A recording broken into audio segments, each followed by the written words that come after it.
Hello guys, welcome back to our channel career first IAS academy. जैसे कि आप देख रहे हो कि हम आपका यहाँ पे पॉलिटी पीवाईक्यू सीरीज रन कर रहे हैं। तो हमने लास्ट वीडियोस में डिस्कस किया था कि पॉलिटी जो पीवाईक्यूज है यूपीएससी के, उसका क्या ट्रेंड है, कितने नंबर ऑफ क्वेश्चंस है, क्या उसका पैटर्न है, ओके, और क्या क्या हम लोग से थीम बेस्ड उसको डिवाइड किया था। तो आइए चलो स्टार्ट करते हैं आगे की सीरीज। अब सबसे पहले जो हमारा आज का वीडियो है वो हम लोग डिस्कस करने वाला है 2013 के यूपीएससी के पॉलिटी के questions of the prelims. Okay, तो ये हम लोग वीडियो में हम लोग आज ये समझेंगे कि ऑप्शन को कैसे एनालाइज करते हैं, how we can apply elimination technique, okay, and how to read between the lines. चलो, पहला क्वेश्चन देखने जाओ। Sorry. What will follow if a money bill is substantially amended by the Rajya Sabha? अब देखो यहाँ पे वो जो बात कर रहा है, वो बात कर रहा है यहाँ पे राज्यसभा की मनी बिल की, सबसे पहला, और amended by the Rajya Sabha.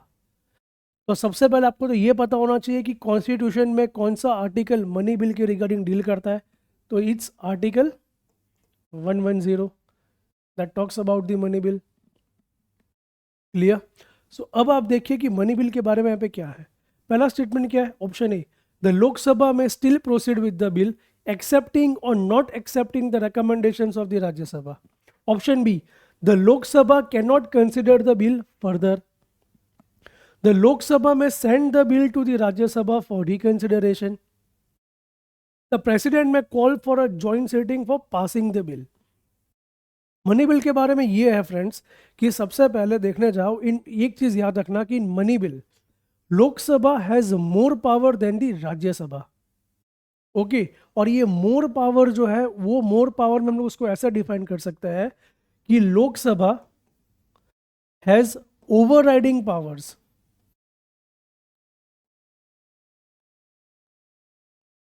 Over the Rajya Sabha. तो यहाँ पे बात ये होगी कि ओवरराइडिंग पावर कैसे, कि अगर मनी बिल लोकसभा से पास होके राज्यसभा के अंदर गया, तो वहां पे पहली कंडीशन ये कि within 14 days Rajya Sabha has to pass the bill. Okay, अब ये पास वो कर सकते हैं विद और विदाउट रिकमेंडेशंस। अब सपोज जब अगर राज्यसभा कोई अमेंडमेंट सजेस्ट करता है Lok Sabha regarding that money bill, तो it is a sole discretionary power of the Lok Sabha कि वो रिकमेंडेशंस को एक्सेप्ट करना है या नहीं करना है वो। क्लियर? सो यहाँ पे जो आपका आंसर है वो आएगा आंसर ए, कि Lok Sabha may still proceed with the bill accepting और not accepting the recommendations of the Rajya Sabha. कि राज्यसभा ने बोल दिया कि भाई आप ये सर्टेन चेंजेस करो, बट अगर लोकसभा को नहीं करना है तो वो उसको नहीं कर सकता है। सो यहाँ पे वो लोकसभा के ऊपर है कि वो जो अमेंडेड बिल है उसको ऐसे पास कर दे विद चेंजेस, और जो ओरिजिनल बिल है विदाउट उसको पास कर दे। राइट? और यहाँ पे क्लॉज कितने डेज का है? 14 डेज। क्लियर? और सपोज अगर ये 14 डेज में अपर हाउस जो है वो अपना रिस्पॉन्स नहीं देती है ऑन दी मनी बिल, तो ऐसे केस में लोकसभा ऑटोमेटिकली उसको कंसिडर कर देगा कि वो पास हो चुका है from the upper house, and बाद में उसको भेज देंगे to the for the presidential assent. Clear? So देखो यहाँ पे ये चीज़ है। राइट? सो यहाँ पे आप देखने जाओ तो मनी बिल के अंदर तो राइट जॉइंट सेटिंग का प्रोविजन ही नहीं है, तो ये ऑप्शन तो आता ही नहीं है। क्लियर? क्योंकि ज्वाइंट सेटिंग जो है वो आपकी कौन से बिल में आती है? तो जनरली वो आपके आती है ऑर्डिनरी बिल के अंदर।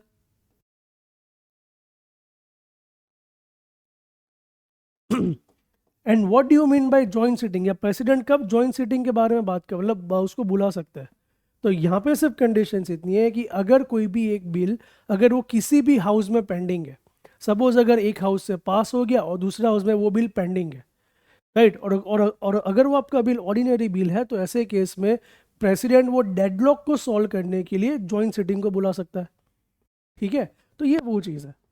क्लियर? तो इसका आंसर क्या आएगा? ए। एंड देखा जाए तो यहाँ पे मनी बिल का आर्टिकल कौन सा है? 110, 14 डेज का क्लॉज है, and in money bill Lok Sabha has the over riding powers over the Rajya Sabha. Clear? तो आई होप आपको ये फर्स्ट क्वेश्चन क्लियर है।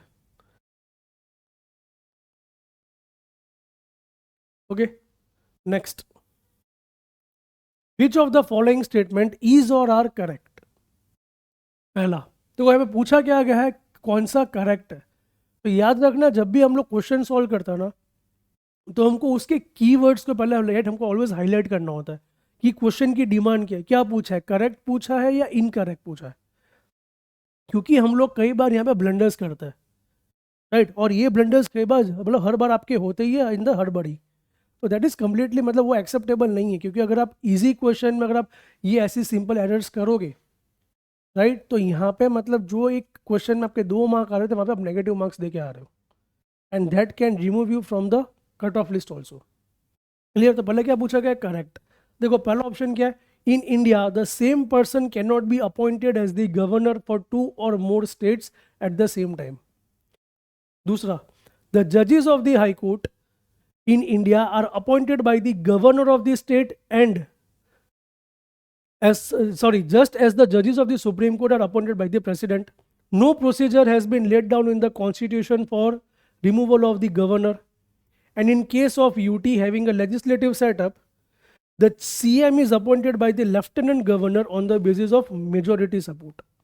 क्लियर? तो देखो हमारे सामने ये 4 यहाँ पे क्वेश्चन दी गई है। क्लियर?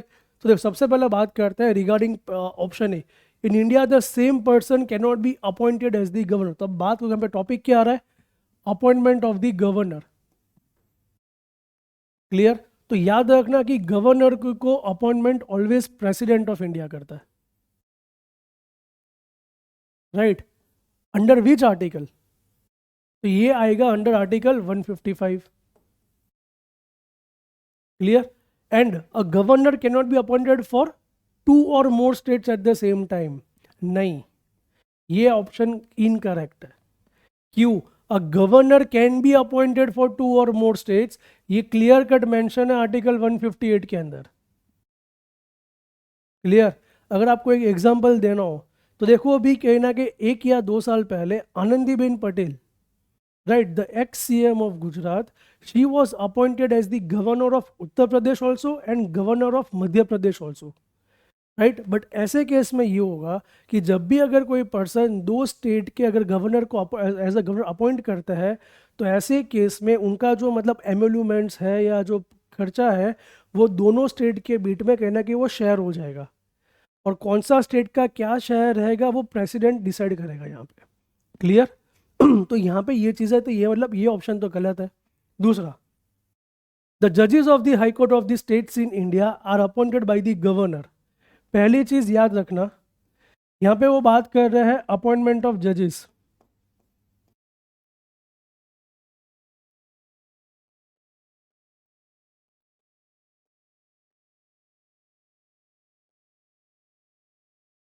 क्लियर? सो बात यहाँ पे यह आती है कि who can be appointed as a high court जज। क्लियर? तो याद रखो कि supreme court and high court के जो जजेस है, राइट, इनको अपॉइंट करते हैं president of India. Clear? And regarding high court जज, he or she can be removed from the office by the governor। Clear? इसलिए आपका ऑप्शन बी भी यहाँ पे गलत हो जाता है। क्लियर है? और ये चीज आपकी कहाँ पे मेंशन है, ये मेंशन है article 217, appointment of high court जज, ये आपका मेंशन है आर्टिकल 217। क्लियर? फिर देखो, no procedure has been laid down in the constitution for of India for the removal of the governor from his or her post. Yes, ये option आपका सही है, क्योंकि a governor can be removed from his office directly by the president, right, और उसके लिए कोई specific grounds let down नहीं किए फ्रेंड्स। ओके, एंड देखो ये ऑप्शन क्यों है गलत है, आपका डी क्यों गलत है। In the case of a UT having a legislative setup, तो अज्यूम करते हैं कि यूटी जो है जिसके पास लेजिस्लेटिव सेटअप है, तो यहाँ पे वो बात करता है यूटी ऑफ दिल्ली। क्लियर? यहाँ पे हम एग्जाम्पल लेकर चलते हैं, the CM is appointed by the LG on the basis of majority support.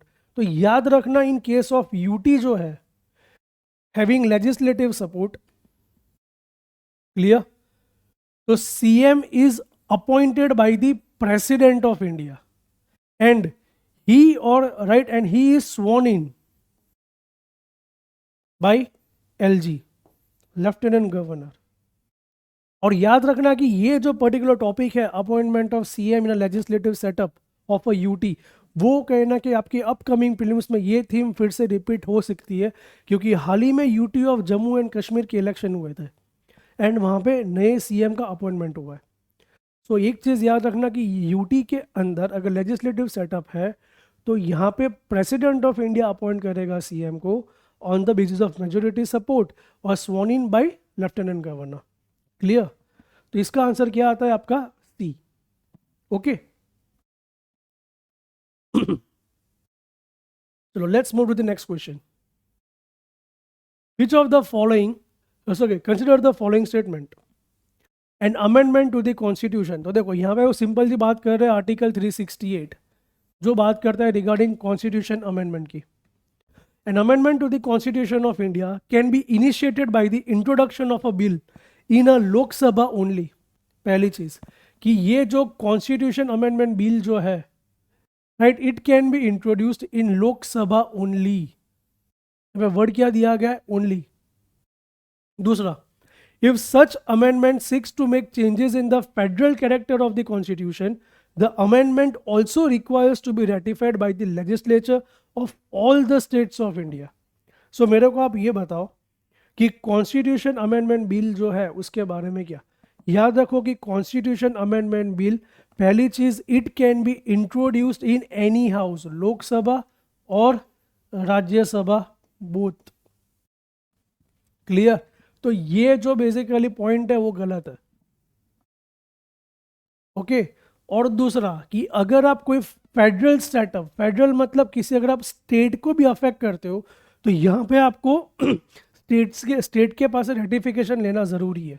ये clear cut mention under article 368। तो यहाँ पे ऑप्शन जो स्टेटमेंट 2 है वो सही है। और पूछा क्या गया, इज और अबाउ करेक्ट, तो आंसर आएगा बी, 2 ओनली। क्लियर? चलो next, consider the following statements regarding attorney general of India. सबसे पहली बात कि who is attorney general of India, तो इनको हम कहते हैं भारत सरकार का वकील, right, the lawyer of Indian government. Clear है? और इनके बारे में देखना जाओ तो ये मेंशन्ड है in the article 76 of the Indian constitution. Clear? पहला statement, take part in the proceedings of the Lok Sabha. याद रखना कि अटॉर्नी जनरल पार्लियामेंट के दोनों हाउस में, मतलब जो भी प्रोसीडिंग्स हो रहे हैं, सेशंस हो रहे हैं, उसमें वो फ्रीली पार्टिसिपेट कर सकते हैं।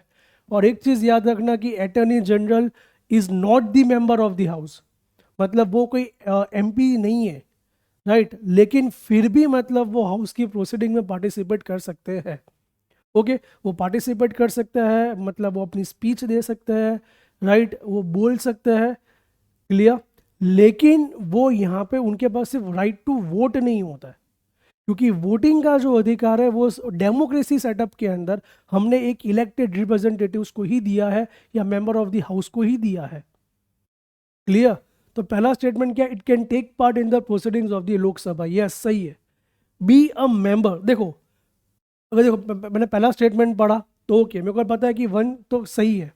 तो देखो यहाँ पे जस्ट सीधे एलिमिनेशन, बी तो निकल ही गया कि चलो ऑप्शन बी तो है ही नहीं। अब देखो यहाँ पे क्या, 1, 1 and 2 and 1 and 3 only. Clear? हमको ये भी पता है कि देखो can not vote in the Lok Sabha, तो ये स्टेटमेंट भी गलत है। Be a member of a committee of Lok Sabha, speak in the Lok Sabha, yes, तो answer will be C. Clear? So यहाँ पे आपका आंसर क्या आएगा, सी, 1, 2 एंड 3 ओनली। वो कमेटी के हिस्से भी बन सकते हैं, पार्टिसिपेट भी कर सकते हैं, बोल भी सकते हैं, राइट। और याद रखना कि अटॉर्नी जनरल ऑफ इंडिया को सेम पार्लियामेंट्री प्रिविलेज दी जाती है जो एक एमपी को हम लोग देते हैं। क्लियर? सो ये है आपका अटॉर्नी जनरल के बारे में question. Okay, which of the following bodies does not find the mention in the constitution. ये हमारा क्वेश्चन है। क्लियर? कि कॉन्स्टिट्यूशन के अंदर कौन सी बॉडी का मेंशन नहीं है? क्लियर? यहाँ पे पहला क्या है? National development council, second planning commission and third zonal council. Clear है? तो एक चीज याद रखना कि प्लानिंग कमीशन जो है वो हमारा आज का नीति आयोग है।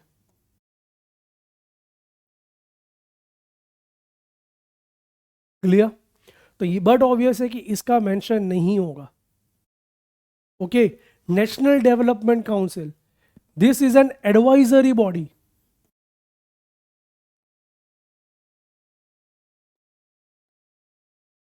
और ये एडवाइजरी बॉडी किसकी है? It is a advisory body of planning commission. तो यस, इसका भी मेंशन नहीं है। एंड जोनल काउंसिल, यस इसका मेंशन है, क्योंकि यहाँ पे इसको ऐड किया गया था through 74th constitution amendment act.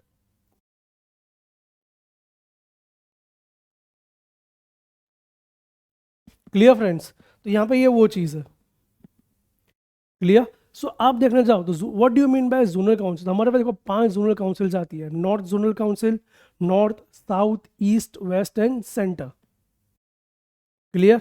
And इनका मेन काम क्या है कि स्टेट्स और सेंटर के बीच में उसको एक इफेक्टिव डेवलपमेंट करना। क्लियर? तो यहाँ पे आपका आंसर क्या आएगा? तो देखने जाओ 1 and 2 does not find the mention, 3 mentioned है, तो आंसर क्या आएगा? A, 1 and 2 only. Clear friends? चलो let's move ahead.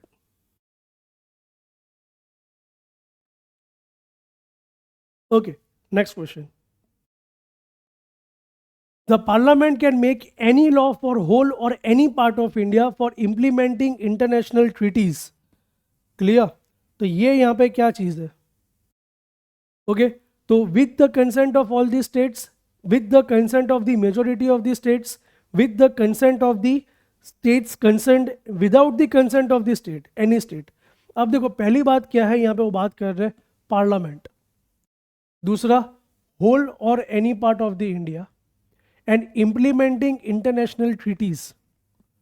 So don't you think कि if we want to implement any international treaties, भी चाहे वो लैंड बाउंड्री अग्रीमेंट हो या कोई रिवर वाटर अग्रीमेंट हो, राइट, कोई भी अग्रीमेंट हो, तो यहाँ पे मतलब सेंट्रल गवर्नमेंट है should have more power. Clear? क्योंकि अगर यहाँ पे अगर मेरे को स्टेट्स का अप्रूवल लेना होगा, सो डोंट यू थिंक कि यहाँ पे फिर सेंट्रल गवर्नमेंट के जो पावर्स है वो यहाँ पे कॉम्प्रोमाइज हो जाएंगे, है ना? सो अगर बाय लॉजिक भी अगर मैं सोचता हूँ तो यहाँ पे हमको पता ही है कि in India we have a unitary setup, the centre is more powerful than the state, right? And in terms of defence and in terms of international relations and implementing any international treaties, okay, यहाँ पे central government state government को कुछ पूछेगी नहीं, वो directly उस treaty को implement कर सकती है। और ये आपका क्लियर कट मेंशन है इन आर्टिकल 253। ओके, तो यहाँ पे आंसर क्या आएगा? Without the consent of any state, D. Clear? चलो नेक्स्ट। ओके, अब यहाँ पे बात करें regarding PESA. The government enacted the panchayat extension to schedule areas act 1996। अब which of the following is not identified as its objective? कि इसमें से कौन सा उसका ऑब्जेक्टिव नहीं है? अगर मैं पैसा एक्ट के बारे में बात करूं तो आप सबसे पहले तो उस एक्ट का फुल फॉर्म पढ़ो। Panchayat extension to scheduled areas. Scheduled areas जो है, तो can I say it is talking about the tribal rights, rights of the tribal. And panchayat है तो कहना at the village level. Okay, and we know कि tribals को अपने कल्चर से, अपने लैंड से बहुत ज़्यादा लगाव होता है, and they are very much protective for their culture, and that's why we have to give them some extra rights. Clear? And कहना कि इसलिए हम लोग ये एक्ट को लेके आए थे। अब देखो पहला क्या है? To provide self governance. Yes, it can be objective, तो ये तो मतलब नहीं आएगा, क्योंकि पूछा क्या गया? Not the objective. तो यस, प्रोवाइडिंग सेल्फ गवर्नेंस, कि भाई आपको जैसे आपका मार्केट चलाना है या पंचायत को रन करना है वैसे रन करो, because you have some cultural traditional rights also. Clear? दूसरा, to recognise traditional rights. Yes, ये भी उसका ऑब्जेक्टिव है, तो आपका आंसर बी भी नहीं आता। To create autonomous regions in tribal areas, okay चलो मेरे को शायद नहीं पता होगा। To free tribal people from exploitation, yes ये भी कहीं ना कहीं आ ही सकता है। अब देखो यहाँ पे आपका आंसर आता है C, to create autonomous region. क्यों ऑटोनॉमस रीजन?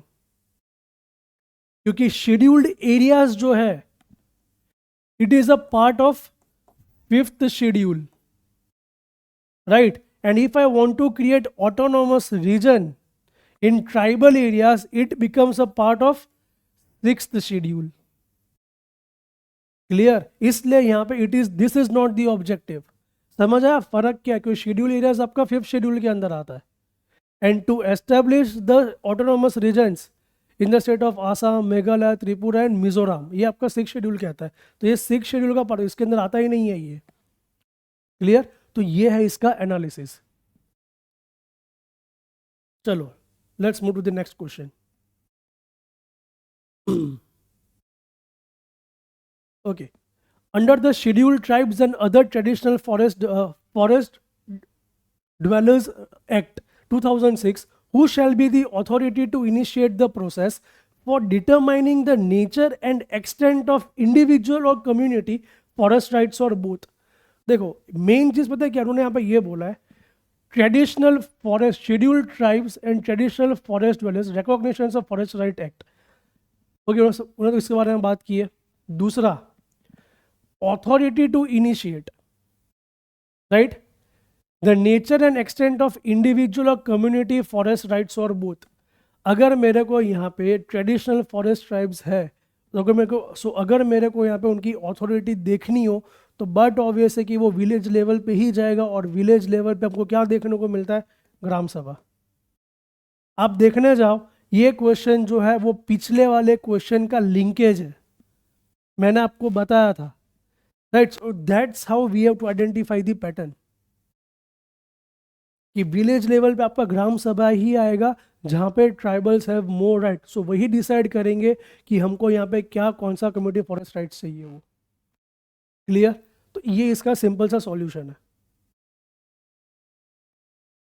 चलो नेक्स्ट, इकोनॉमिक जस्टिस।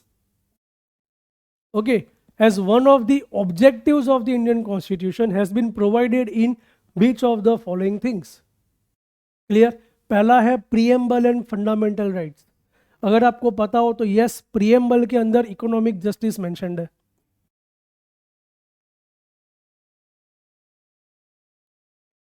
क्लियर? दूसरा आप देखने जाओ तो ये आपका डीपीएसपी के अंदर भी मेंशन्ड है। कौन सा आर्टिकल? आर्टिकल 38। ओके, अब बात करते कहना कि fundamental rights.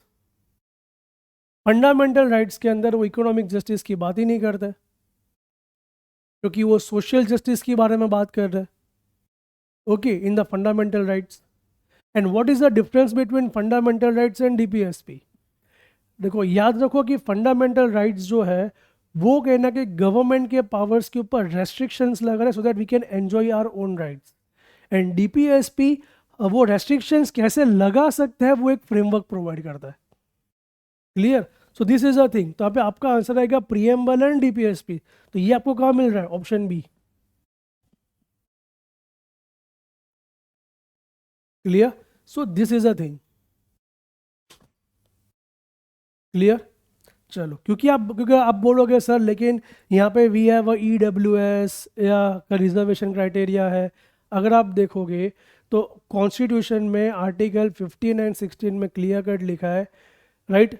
It should B right social backwardness and educational backwardness the grounds on which we can give reservation, right? So economy is not the criteria to give the reservation. तो आप ये देखना कि आपको जो एक रिजर्वेशन का जो मतलब दिया गया है जस्टिस, उसमें social backwardness should be the ground और it should be the educational backwardness, it is not economic backwardness. Clear? And इसलिए यहाँ पे आपका फंडामेंटल राइट्स नहीं आता। क्लियर? तो यहाँ पे आपका आंसर क्या आ जाएगा? बी। चलो next, according to the constitution of India which of the following are fundamental for the governance of the country? मैंने आपको अभी ही बताया कि अगर मेरे को कोई फ्रेमवर्क बनाना है कि सरकार की पॉलिसीज कैसे होनी चाहिए, राइट, तो वो हमको ऑलवेज डीपीएसपी के अंदर ही मिलता है। तो ये बहुत सिंपल बेसिक कंसेप्चुअल क्वेश्चन है, यहाँ पे आपका आंसर आएगा सी, डीपीएसपी। क्लियर? क्योंकि फंडामेंटल राइट्स जो है वो गवर्नमेंट के पावर्स के ऊपर रेस्ट्रिक्शंस लगा रहा है। फंडामेंटल ड्यूटीज वो सिटीजन को क्या मतलब पॉलिसी फॉलो करनी चाहिए वो इम्पोज कर रहा है। क्लियर? तो यहाँ पे आपका बचा क्या? डीपीएसपी ही बचा। चलो, consider the following statement regarding parliamentary committee on public accounts. Okay, so अगर मैं पब्लिक अकाउंट कमेटी के बारे में बात करूं, सबसे पहली चीज़ यहाँ पे ये याद रखना, इसका मेन काम क्या है कि गवर्नमेंट के जो अकाउंट्स है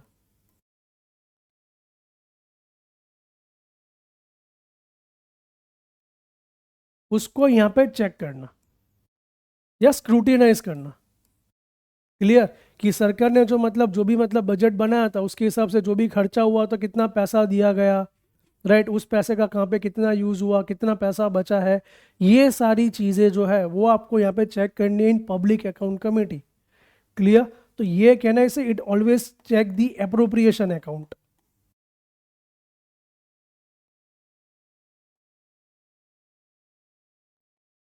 clear? And it is just like a checks and balance, कि गवर्नमेंट के ऊपर एक चेक रखने के लिए हमने पब्लिक अकाउंट कमेटी बनाया है।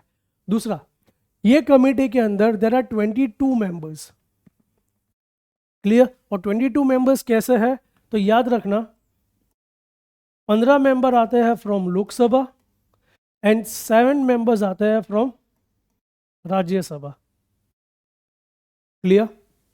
और दूसरा इसका मैंडेट ये है कि इसका जो चेयरमैन होगा ना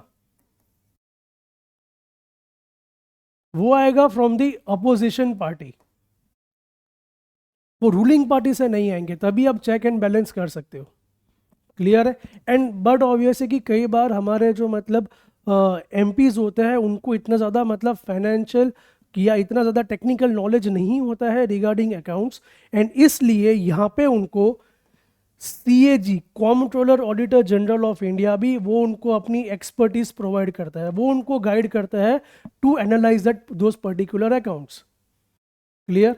और ये जो कमिटी है उसका टेन्योर 1 ईयर का ही होता है। Clear?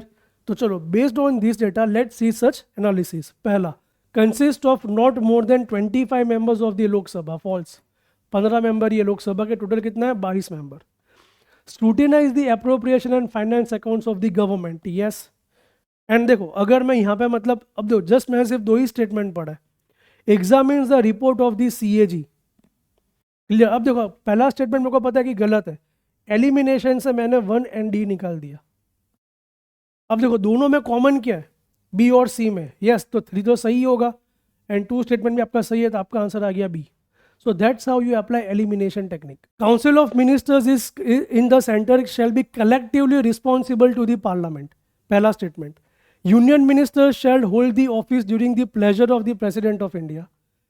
Prime Minister shall communicate to the President about the proposals of the legislation.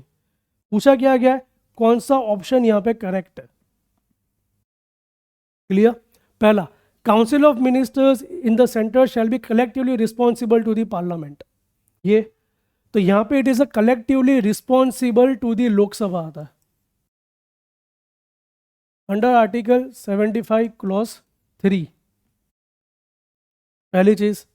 Okay, दूसरा, तो यहां पे आपका जो है वो फर्स्ट स्टेटमेंट हो जाएगा गलत, यस। अगर फर्स्ट को निकालता हूं डायरेक्टली एलिमिनेशन में आंसर आ गया 2 एंड 3,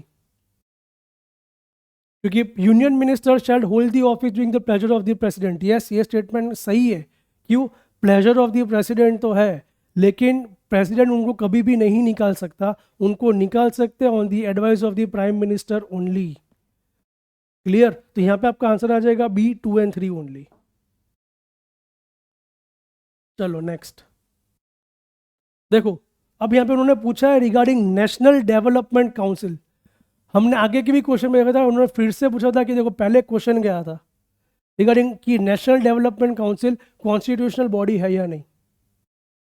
ओके, फिर से यही पेपर में दूसरा क्वेश्चन आया regarding NDC. National development council is a organ of the planning commission. दूसरा, okay, the economic and social planning is kept in the concurrent list of the constitution. And third, the Constitution of India prescribes the panchayat should be assigned the task for preparation of plans for the economic development and social justice. पहली चीज़ याद रखना कि मैंने आपको पहले ही कहा था कि ये इसका ऑर्गन नहीं है, it is a independent advisory body है ये. क्लियर? तो first statement is incorrect and simple. Once again if I go to the elimination part, I come to my answer 2 and 3. Clear? तो यहां पे ये चीज रहेगा. Next, the chairman and deputy chairman of the Rajya Sabha are not the members of that house. पहला statement है. दूसरा, while the nominated members of the two houses of the parliament have no voting right in the presidential election, they have the right to vote in the election of the vice president. चलो अब word by word जाता है. पूछा क्या गया? Correct. Chairman and deputy chairman. याद रखना कि जो चेयरमैन है of the Rajya Sabha, it is always the vice president and vice president is the ex officio chairman of the Rajya Sabha. And vice president is not the member of any party. Clear? तो यहां पे देखने जाओ, लेकिन जो डेप्यूटी चेयरमैन जो आता है वो इलेक्ट किया जाता है among the members of the house. Okay, तो पहला स्टेटमेंट देखने जाओ तो वो आपका इनकरेक्ट है कि चेयरमैन मेंबर नहीं है लेकिन deputy chairman is a member. दूसरा, nominated members of the two houses of parliament have no voting right in the presidential election and they have the right to vote in the election of the vice president. Yes, ये statement सही है. In the election of the president, only the elected representatives of parliament and state legislature can participate. Right? Nominated members cannot participate. जबकि vice presidential election में nominated members and elected members of the parliament can participate. तो यहाँ पे आपका ये statement सही है, तो आपका आंसर आ जाएगा B.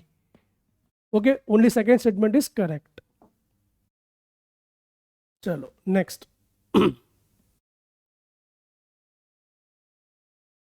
Reference to national legal service authority, consider the following statement.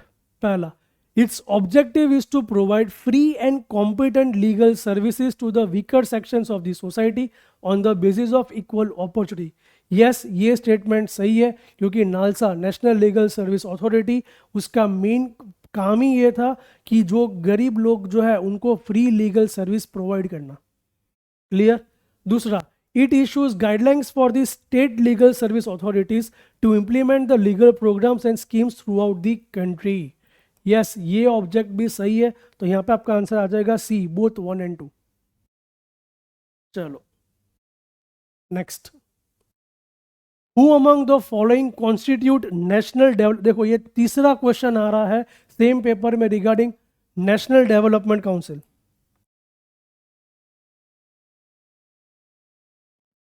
This is a third basically question regarding national development council. अब यहाँ पे बात ये पूछी कि कौन कौन से लोग इसके मेंबर्स होते हैं. तो यस, पहला PM is the chairperson. Okay, ministers of the union cabinet and CM. Chairman of the finance commission can is not the member. तो यहाँ पे आपका आंसर क्या आएगा? 1, 3 and 4 ओनली. क्लियर? चलो ओके, सो ये सारे क्वेश्चंस थे हमारे पॉलिटी के. एंड आपने यहाँ पे देखा होगा कि आप देखने जाओ तो एक ही थीम पे, मतलब उन्होंने एक थीम पकड़ा इस बार कि नेशनल डेवलपमेंट काउंसिल, उसके रिगार्डिंग 3 क्वेश्चंस आए कनेक्टेड. क्लियर? डीपीएसपी के बारे में 1 से 2 क्वेश्चन आए. क्लियर? जुडिशरी के बारे में 2 क्वेश्चन आए. एंड कहीं ना कहीं पे उन्होंने लिंकेज किया है रिगार्डिंग सिस्टम ऑफ गवर्नमेंट में. क्लियर? सो आई होप आपको ये वीडियो अच्छा लगा होगा. एंड ये था इस 2013 का PYQ analysis. Okay, so for more such video stay tuned with us. Thank you so much.